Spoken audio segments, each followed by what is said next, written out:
I had a question to a few questions to Mr. Murray. I don't think it's the Muslims of Europe that have failed, the Muslims of Europe that have failed Europe. I think it's exactly the opposite. One of the things you said, it was actually a few Muslims, crazy Muslims, I think, who sort of flew the plane into those buildings. But was Hitler a Muslim by any chance? Because I'm not sure that Muslims had anything to do with the Holocaust. Okay. Hello, welcome to my YouTube channel. Hope you are feeling good. Today we are going to be checking out a video where Douglas Murray engaged in a debate with Tariq Ramadan and other Muslim scholars on the topic, is Europe failing its Muslim?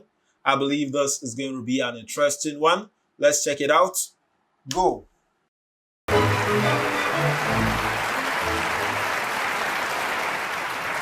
Welcome to Cadogan Hall here in central London for this Intelligence Squared debate, coming to you in association with the British Council. The motion, Europe is failing its Muslims. Well, although we're focusing on Muslims in Europe, this is a topic which is relevant right throughout the world. And we have a panel of some of the most provocative and stimulating speakers on this subject, and there'll be plenty of disagreement. And we'll be hearing later from our audience. So our panel, for the motion, Tariq Ramadan and Petra Steenan, and arguing against the motion, Douglas Murray and Fleming Rose. That's our panel. Welcome to you all.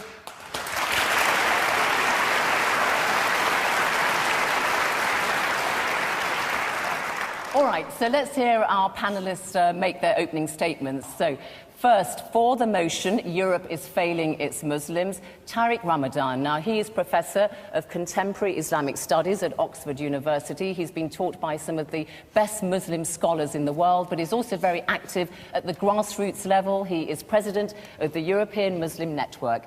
Tariq Ramadan, your time starts now.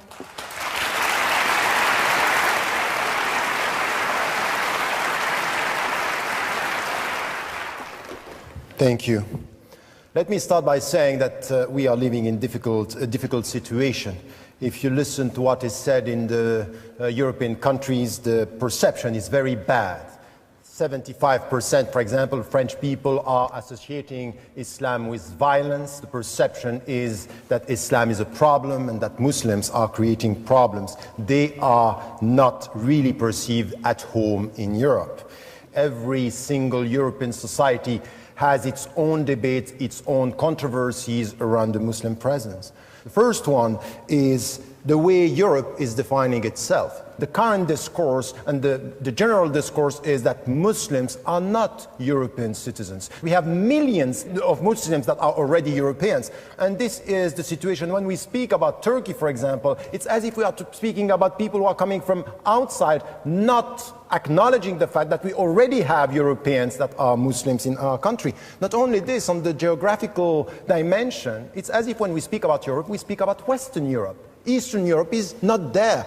The Muslims who are being Europeans for generations and centuries are not perceived as Europeans. The Bosnian people are not Europeans. It's as if because they are Muslims, they are less Europeans.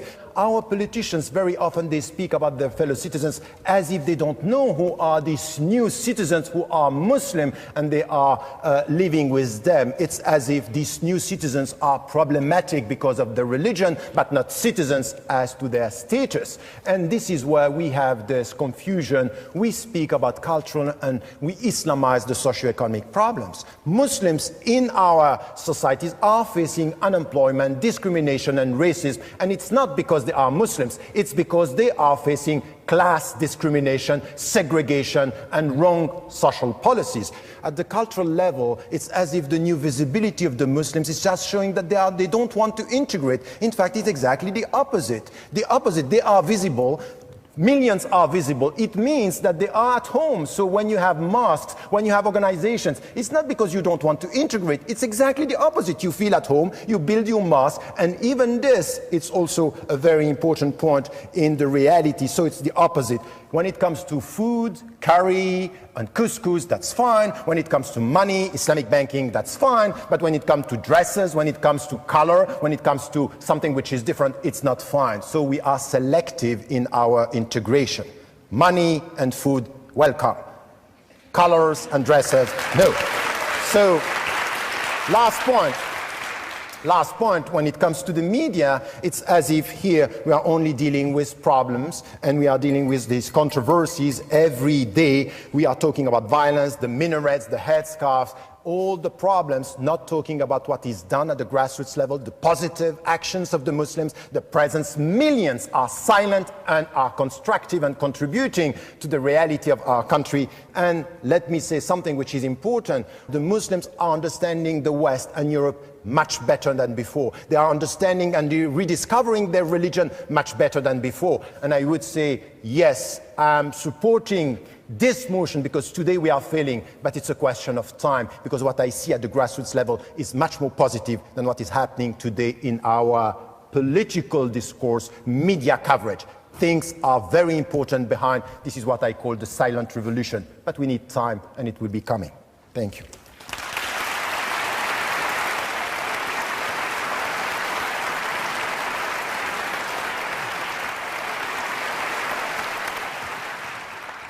Well, a very passionate and fluent opening there to our debate. Against the motion is Douglas Murray. He is the director of the Centre for Social Cohesion here in Britain, which tries to promote integration between Britain's ethnic minorities and the wider population, and it specialises in radicalisation. So, Douglas Murray, your time starts now. Thank you. Thank you very much. Tariq says that Europeans associate Islam with violence. There is some truth in that. There is also a very obvious reason for that, which is that Islam is associated with violence. It was not Buddhists who flew planes into the Twin Towers. It was not Hindus or Jews that blew up the London Underground in buses a few years ago. And that simple fact has to be acknowledged if you're even going to start a dialogue. Now, what is happening, ladies and gentlemen, it's not a pantomime. I'd argue that Europe has done not too badly, considering the circumstances. In the middle of the last century, there was an almost negligible Muslim presence in Europe. At the turn of the 21st, in Western Europe alone, there were 15 to 17 million Muslims. That's a very fast migration, ladies and gentlemen, one of the fastest in human history. And no society would find it easy to deal with that kind of migration. As it happens, European societies, Western European societies have, I think, dealt with this much better than some would. Certainly, Muslims coming to live in Britain and in Western Europe enjoy more rights and better rights, among them freedom of worship, than they do in any Islamic country in the earth here today.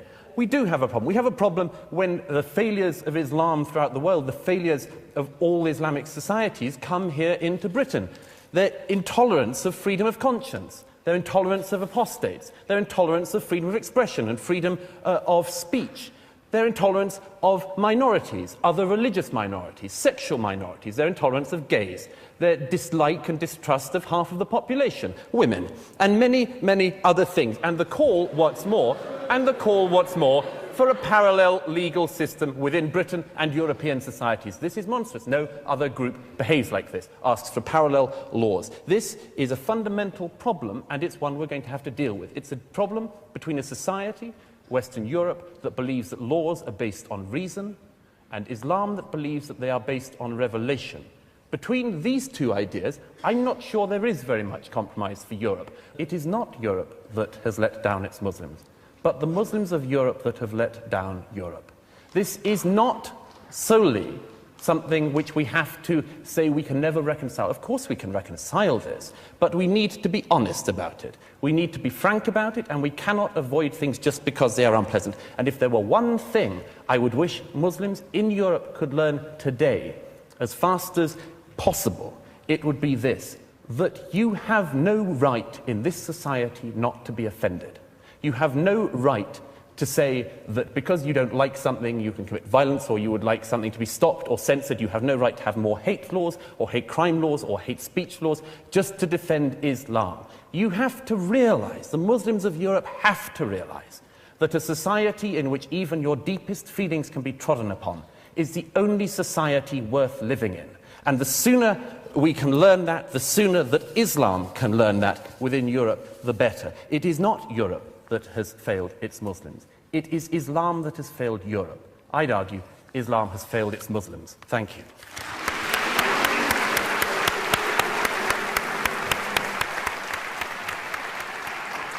Well, you certainly stirred things up a bit there, didn't you, Douglas Murray? Thank you very much indeed. OK, well, let me invite some comments from the floor, and let's go to the lady there. Yeah.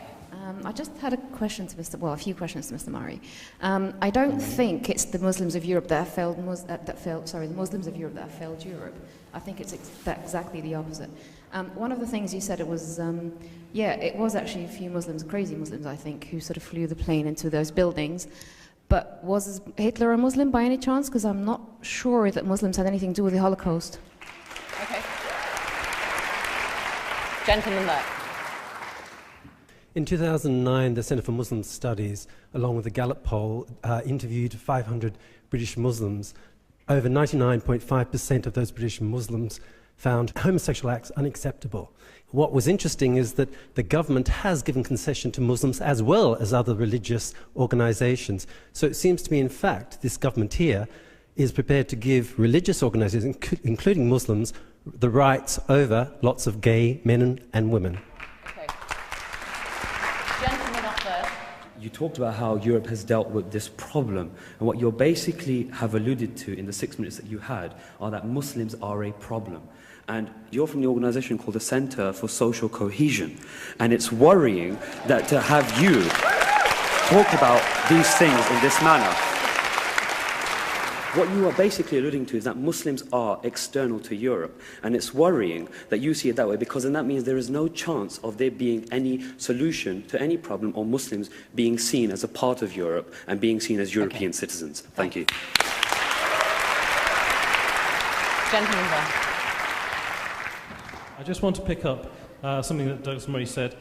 I'd like to ask you, when you talk about the Muslims that are the problem, which Muslims are you talking about? Because you keep slipping in your language to focus on the radicals, the extremists. Right. Maybe that's because that's what you're interested in.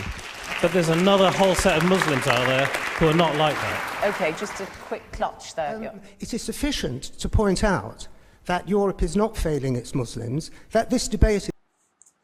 Oh, wow. What an interesting debate. We can all tell it was a little bit heated. Based on the motion, Europe is failing its Muslim. I think based on the fact that Douglas stated about Europe is not failing its Muslim, but Islam is failing Europe, based on the fact Douglas stated. And you know, Douglas always talk about Islamic extremism. Douglas always talk about Islamist fundamentalists, that a lot of those people, they come into Europe, they come into Britain, and they fail to integrate. They fail to integrate. And as a result, they cause a lot of problem because they fail to integrate. We all know immigrants coming into a country can bring a lot of economic benefits to the host country if they are to integrate effectively. We also understand that when immigrants fail to integrate, fail to accept the culture of the host country, fail to accept the tradition of the host country, fail to accept the values of the host country, they can bring a lot of harm to the host country. Because I believe you coming into a country, you should be able to adjust yourself to accommodate the host country's culture, to accommodate the host country belief, to accommodate the host country value system. You shouldn't come into a country and try to impose your own culture, or try to impose your own belief, or try to impose your own value system on the host culture. I feel that is totally wrong. If you believe the culture, the tradition, the value of the host country doesn't align with your culture, doesn't align with your tradition, doesn't align with your value system, you can go live in another country that you believe their culture, their value system, their tradition align with yours, instead of trying to impose your own culture or impose your own belief on the people. Just like Douglas have stated in this video, that a lot of people, they fail to integrate, and as a result of that, they cause a lot of harm to the country, which is not supposed to be so. I believe that's the reason why Douglas is saying it's not Europe that has failed, it's Muslim, but rather it's Islam that has failed Europe. And based on the fact he mentioned, all tell a lot of those people they misinterpret the Quran, and they tend to use the Quran to justify their actions, which I believe that is totally wrong. They become easily offended when people say things against their belief or against the founder of their belief. They tend to be easily offended. And at the end of the day, they resort to violence. And I believe that is not the answer. Violence has no place in any society. If someone says something that you feel is against your belief, is against your culture, is against your value system, you should be able to challenge the person in a dialogue and try to prove your points to the person instead of resorting to violence. I believe that's one of the reasons Douglas is saying that Islam is associated with violence. And I've really learned a lot just by listening to Douglas and Tariq Ramadan. I would also like to hear your view based on this debate. Is Europe failing as Muslim, or is it Islam that is failing Europe? Kindly leave a comment. Don't forget, click on the subscribe button, click on the like button. Do have a nice day. Yeah.